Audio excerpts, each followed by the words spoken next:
Guys, today recipe சத்து மாவு உருண்டை. நம்ம வந்து சத்து மாவு வந்து எப்பயும் போல் உருண்டை பண்ணுவோம். இது வந்து டிஃப்ரெண்ட்டாக வாங்க பண்ணுவோம். ஃப்ரெண்ட்ஸ், டுடே ரெசிபி சத்து மாவு உருண்டை. சத்து மாவுக்கு தேவையான பொருள் சத்து மாவு நல்லா சலிச்சு எடுத்துக்கோங்க.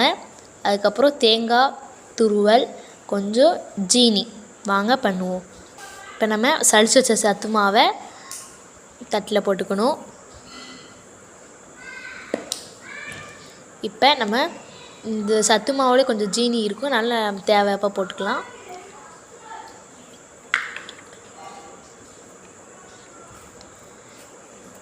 நம்ம சும்மா சத்து மாவு சாப்பிட்றதுக்கு இந்த மாதிரி சாப்பிட்டா ரொம்ப டேஸ்ட்டாக இருக்கும். இப்போ நல்லா எல்லாத்தையும் குழப்பி விட்டுக்கலாம்.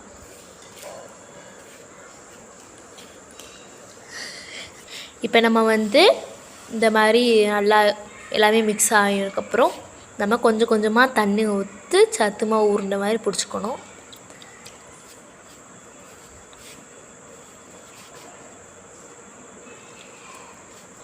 இதில் நீங்கள் வந்து ஜீனி சேர்த்துக்கலாம், வெல்லம் சேர்த்தா இன்னும் சூப்பராக இருக்கும், நல்லா டிப்டாப்பாக இருக்கும். இந்த மாதிரி நம்ம கொஞ்சம் கொஞ்சமாக அப்படி இந்த மாதிரி உருண்டை கையில் இந்த மாதிரி பிடிக்க வரணும். இந்த மாதிரி நம்ம குட்டி குட்டியாக உருண்டை பிடிச்சா நம்ம சத்து மாவு கொழுக்கட்டை ரெடி. பாருங்கள் எவ்வளோ சாஃப்டாக இருக்குன்ட்டு. நீங்கள் சும்மா இப்படி சாப்பிட்றதுக்கு இந்த மாதிரி சாப்பிடுங்க, நல்லாயிருக்கும். வேறு லெவலாக இருக்குது. மறக்காமல் சேனலை சப்ஸ்கிரைப் பண்ணுங்கள், லைக் பண்ணுங்கள், ஷேர் பண்ணுங்கள், கமெண்ட் பண்ணுங்கள். தேங்க்யூ.